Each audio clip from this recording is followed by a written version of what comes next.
We're going to be quite heavy on some developments, updates, of course, from the spring meetings in Washington, D.C. But before then, let's settle with some developments on the local front. The Institute of Chartered Accountants Ghana has warned its members that their licenses could be revoked if found to have engaged in any fraudulent investment schemes. This measure has become necessary because of the increasing fraudulent investment schemes like Ponzi and pyramid schemes in the country. CEO of the Institute of Chartered Accountants Ghana, Ernest Addison, says accountants found culpable could lose their licenses to operate. Prince Appiah has more in this report.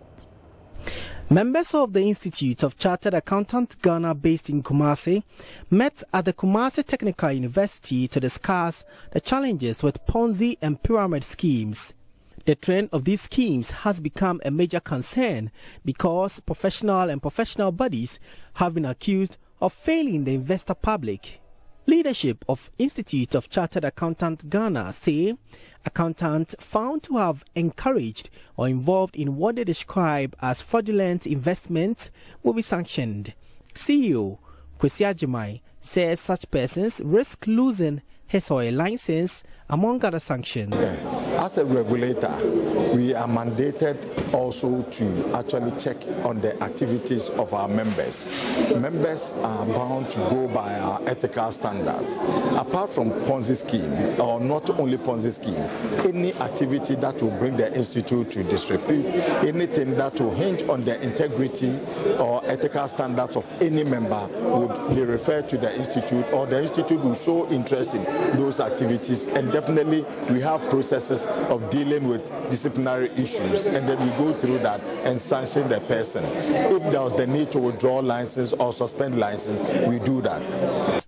He spoke to Lab Business during a public lecture on the topic, addressing the threats of Ponzi schemes in Ghana, a shared responsibility. The Securities and Exchange Commission is among stakeholders like the Bank of Ghana that have received major backlash for locked-up investments. Head of Policy and Research at SEC, Emmanuel Ashon-Katai, says they will intensify education and increase the capital requirement for the establishment of investment companies. We are going to intensify investor education and financial literacy across the country. That is our first thing that we want to do, because as I've said, a well-protected investor is a well-educated and financially literate investor. So we are going to do that.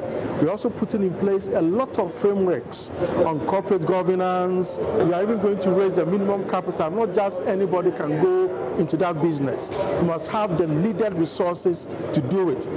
You see, and a business operator must also commit their own capital. What business are you talking about? I'm talking about investment companies in the country.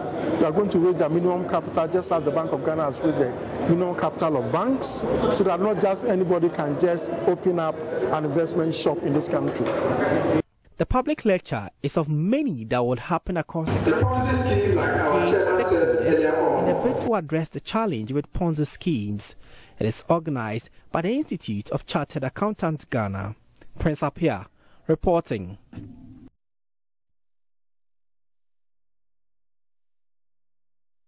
Meanwhile, the Securities and Exchange Commission, SEC, says it is holding discussions with the authorities of Gold Coast Securities and Fund Management, as well as other struggling capital market companies, on potential liquidation of some of their assets. This is to enable them generate enough funds to pay up locked-up investments of frustrated customers. Head of Policy and Research of the Commission, Emmanuel Ashon-Katai, has been speaking with Prince Appiah. We are holding a series of engagements with the company to bring certain assets on board so that we can generate enough funds to pay their investors with them. What is happening is that they have a lot of investment locked up with microfinance companies and government contracts, as well as other places. So we are trying to see how best we can mobilize those resources so that investors can have their monies back. How soon? We are working on it. I can't really tell, but we are seriously working on it. And we are hearing a lot of complaints too. So any investor who is unable to redeem investment can report to SEC so that we can document and call the company to see how best those investments can be paid back. Moving to other stories, tax consultant Abdallah Ali Nachia has dismissed some assertions that reduction in benchmark values on imports and 30% reduction on vehicles imported into the country will have a negative effect on government's revenue. According to him, the impact will not be huge because the policy will apply to all imports. He made the comment in an interview with Joy Business after a forum on tax and governance in Accra. Ebenezer Sabuti has more in this report. The Tax and Governance Forum is a campaign launched by the Ghana Revenue Authority to sensitize the public about the need to file income taxes to support government revenue mobilization. Many people have argued that the reduction in benchmark value of 50% will have negative impact on revenue generation for the government after its implementation. However, speaking after a panel discussion, tax consultant Abdallah Ali Nachia disagrees. If it's across board, it will impact. Because it's not across board. You see, the idea that some will bring up is that, well, if it cuts across board and it impacts on the revenue raise, it will be made up through competitiveness, a lot of importers coming through, so that all the landlord countries, let's say Burkina, Mali, Niger, who may otherwise have gone to Cote d'Ivoire or Togo, will decide to come and use Ghana's port because of the lowering. And in so doing, we expect that volumes would increase and make up for the reduction in the benchmark value. So in total, it can even go to higher revenues, depending on if this works. Because if you listen to the Vice President, he indicated that they are coming with this from research on competitiveness with other countries' ports. So if that works to our favor, then it shouldn't go to a decline in revenue. Acting Assistant Commissioner and Head of Customs Technical Services Bureau, Julius Kantum, has been advising importers to be loyal during goods declaration to avoid delays. I told you that the basic thing is that if you do not, in terms of customs, if you do not make a true and accurate declaration in respect of your goods, description, quantity, value, then along the chain, you would have what we call offense reports being raised in respect of your cargo. So it means that instead of you being able to go through the process in one swoop, there are hitches all along the line. And then, of course, that creates delay. Now we're trying to manage the compliance process in such a way that if you are a trusted trader, you may get faster clearance. And that is something in the works that we are trying to develop. Okay. And that is Chief Revenue Officer and Head of Kaswa Small Taxpayer Office, Vivian Shika Omolumo, urged revenue officers to fast-track tax payment processes to avoid delay in the various GRA offices. As managers, you can liaise with your colleague manager, get the details pertaining to this taxpayer. But you can also go on the system if the tin has been captured and that those details are there to see for yourself. You can see everything concerning the taxpayers' transactions on trips, and so that we do not cause any further delays to the taxpayers. Well, time is of the essence. We should ensure that the turnaround time in our offices are reduced. The Commission used the occasion to call on all taxpayers to file their returns using the recently launched online platform or file at the offices of the Domestic Tax Division. Ebenezer Sabuti's report for Joy Business. You're watching Business Live. Let's now turn our attention to Washington, D.C. in the United States of America. Invest in human capital, education, and humans to ensure that the project's growth benefits all. That's the advice coming from the Director of the Africa Department at the IMF, Abebe Selassie.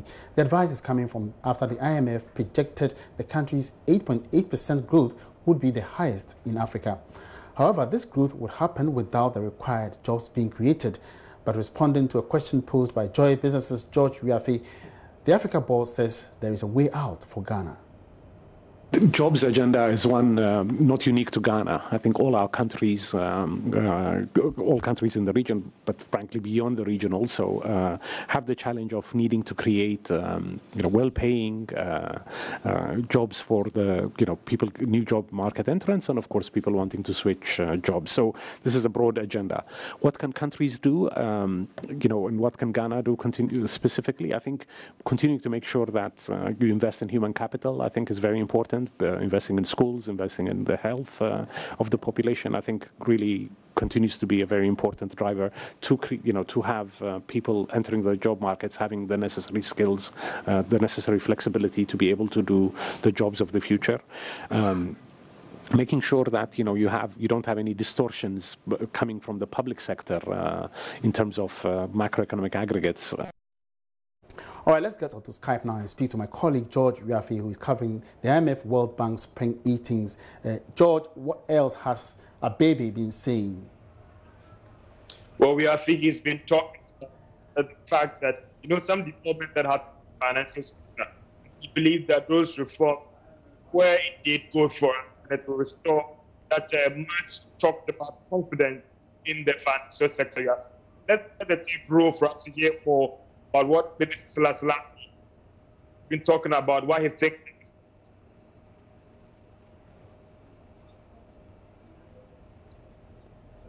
are a source of strength for an economy, and so that's been the broad direction in which the financial sector cleanup in Ghana has been going in. Where it has entailed some job losses, of course, finding ways to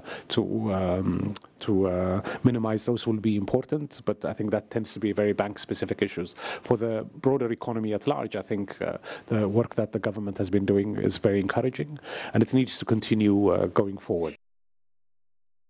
All right, so that was Africa boss Abebe Selassie. But George, has he also been talking about any prospects in intra-African trade? Well, of course, he's been talking about the intra-African trade. He believes that this would be turnaround for most African economies. He talked about the fact that, listen, the African economy is huge. And if we fit in among ourselves, that would be the best thing in terms of ensuring that we benefit from that and that to benefit from.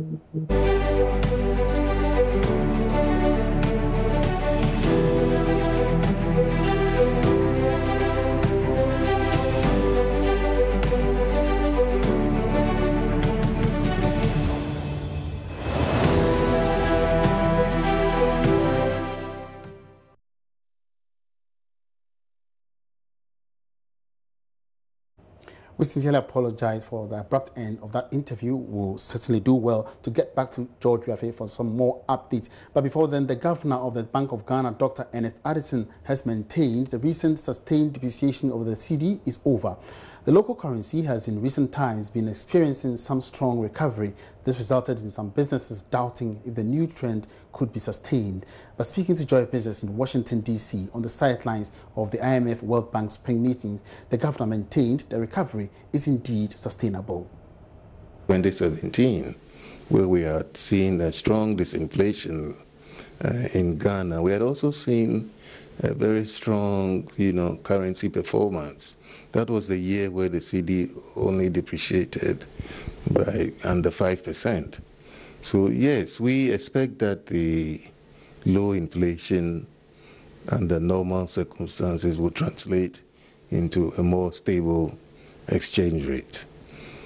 Obviously, you could have developments in the market within a short period deviating from where the underlying fundamentals would suggest because of market practices, because of sentiments, and we think that this will be short-lived because it doesn't reflect the fundamentals in the economy. So yes, we have seen the cedi move to 5.9. The last time I checked, it's come back to 5.1.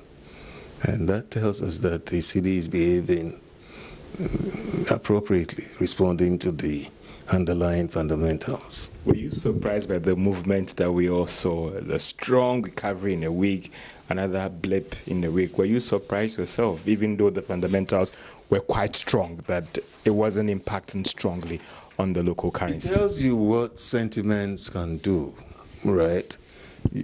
People form opinions and they shape their expectations on the basis of those opinions. And then when they find that they have formed the wrong expectations, they quickly correct those expectations. And you see that the currency also in the process is corrected. And the correction is taking place. And the correction is taking place for us appropriately. And therefore, should we be assured that the challenging times are over? Going forward, let me say this. Going forward, one should expect that the cedi should remain relatively stable. We have no reason to see very sharp, sudden movements. The central bank is in a good position to deal with short-term fluctuations that come onto that market. That was an earlier interview George Wiafe had with the central bank governor in Washington, D.C. We're still trying to get in touch with George again for some more updates. But before then, the communication manager of Ghana Gas, Ernest Addison, says the company will pay $20 million as dividends to government this year. He made this revelation when during a press conference in the Western region. He also addressed the issue of the company's debt position. Natalia Kwanzaa has more in this report.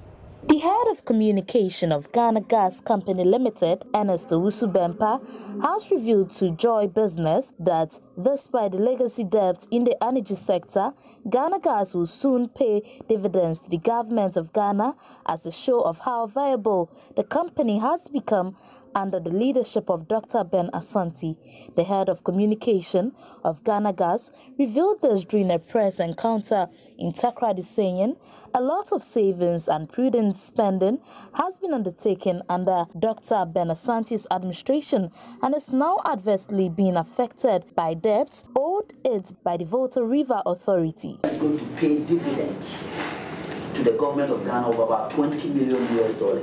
And it's a fact that I'm giving it to you. This is because you said that I want to put it to you, that nothing is affecting our operations. We are working and we are one of the companies that is very viable in the country. Our operations this year, we made a lot of revenues. Indigenization alone, last time I told you, we made about $40 million out of indigenization. Previously, they were paying the Sinopec people 10 million Ghana cedis a month. And then when we came, that contract was cancelled and we're making that money alone. And the indigenization, even 1.5 months, was used to purchase our ultramodern office in Accra, where they were staying in somebody's house, which is about just a semi-detached house where we have about 10 people in one office. But this time I want to come to Ghana that we have the best office in the modern history of a corporate environment. That tells you that prudent management has resulted to that. He revealed that prudent management at Ghana Gas has resulted in increased employment and enhancing the welfare of the workers at Ghana Gas, who used to be the least paid in the energy sector. And how much are you paying our local engineers? Yeah, we're paying them their salaries. When we came, their salaries were almost about... No, I'm just saying, I'm just giving you the facts. So let's listen to what I'm saying. When we came, they were paying, the previous administration were paying them as low as 30% salary. We have increased it to about 85%. That tells you that we are working.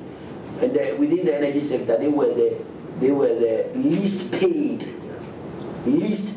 Ghana Gas company. You understand? So it tells you that prudent management has given you these results, and we've even increased our employment capacity. On the issue of gas production, he says Ghana Gas is currently producing 130 million cubic feet of gas, which is very significant. We are flowing about 130, which is giving us about 700 megawatts, which is real, it's happening. Now Nigerian Gas is doing about 90, which is giving us about 500 megawatts, which is roughly, we are going to do a reverse flow, we are going to do about 60 to 70 megawatts, which is going to also give 60 million cubic feet, which is going to give us about 300 thereabout. Akosombo is doing about 900. So when you add all these things to it, plus car power coming through, which is about 400. No, what I'm saying, let me land. So basically we have more than enough to produce electricity, and that will translate to no intermittent power outages. That's the point I'm making, and that is why we are saying that going forward in the next couple of months, we will not be experiencing, unless there's a technical problem within the distribution sector. For Joy Business, in Natalia Kwanzaa, Western Region. And that'll be all in this edition of Business Live. Thank you very much for your company. My name is Emmanuel Abuaji. Have a great weekend.